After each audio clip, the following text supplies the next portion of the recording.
In 2001, at just 11 years old, I found myself on the grand stage of the World Under-12 Chess Championship at Marinador, Oropesa del Mar, Spain.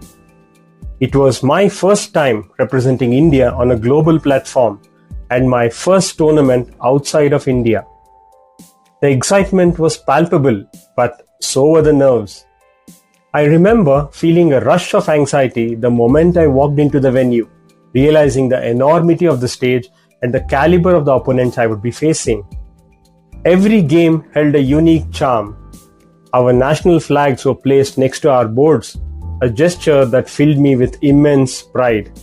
It was a constant reminder that I wasn't just playing for myself, I was representing my country. The atmosphere was intense, with each player giving their all, battling the best from across the globe. Winning even a single game felt like a Herculean task, and with each victory, my heart raced with joy and excitement.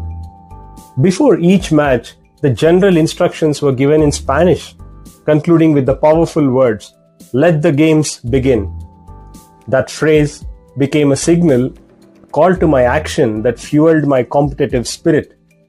We would shake hands with our opponents as a gesture of goodwill, exchanging coins from our home countries, a beautiful tradition of cultural exchange. During the tournament, I had the unforgettable opportunity to play against Sergei Karyakin on the top board. Our game ended in a draw, a result that was considered a significant upset in the tournament. Today, Karyakin is one of the top FIDE-rated players in the world and a grandmaster. Reflecting on that match still brings me a sense of pride. I also played against talented opponents from Austria, Ecuador, Mexico, Kazakhstan, Bulgaria, USA, France, Poland, etc. Every single day, my mother would stand outside the tournament hall, her eyes glued to the exit, heart pounding, waiting to see if I'd walk out victorious.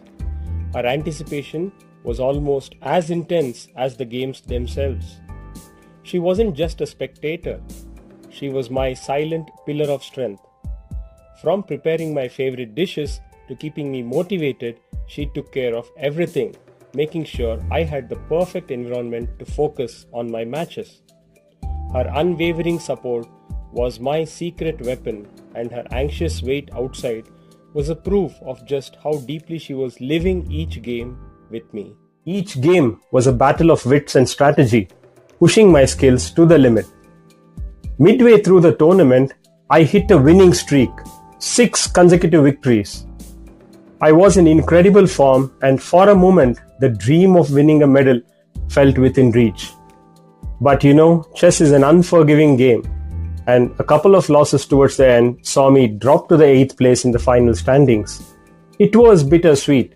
I was proud of my performance, but couldn't help but wonder how close I had come to standing on that massive stage during the prize distribution. The closing ceremony was a spectacle of grandeur.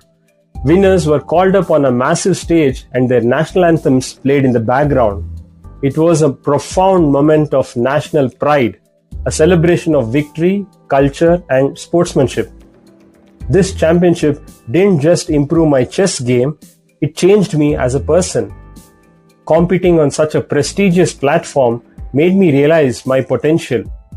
It gave me the confidence to believe that I could become one of the top players in the world. For a while, I considered taking up chess as my profession. But however, life had other plans. I eventually chose a different path, becoming a doctor and a urologist. Do I have any regrets? Not at all. I love my profession and find immense fulfillment in helping people. But however, chess remains my passion, my escape, my first love. It taught me discipline, strategy, and resilience, lessons that continue to shape me to this day. Looking back, my first World Chess Championship was more than just a tournament. It was an experience of pride, ambition, and growth, an experience that made me who I am today. And for that, I will always be grateful.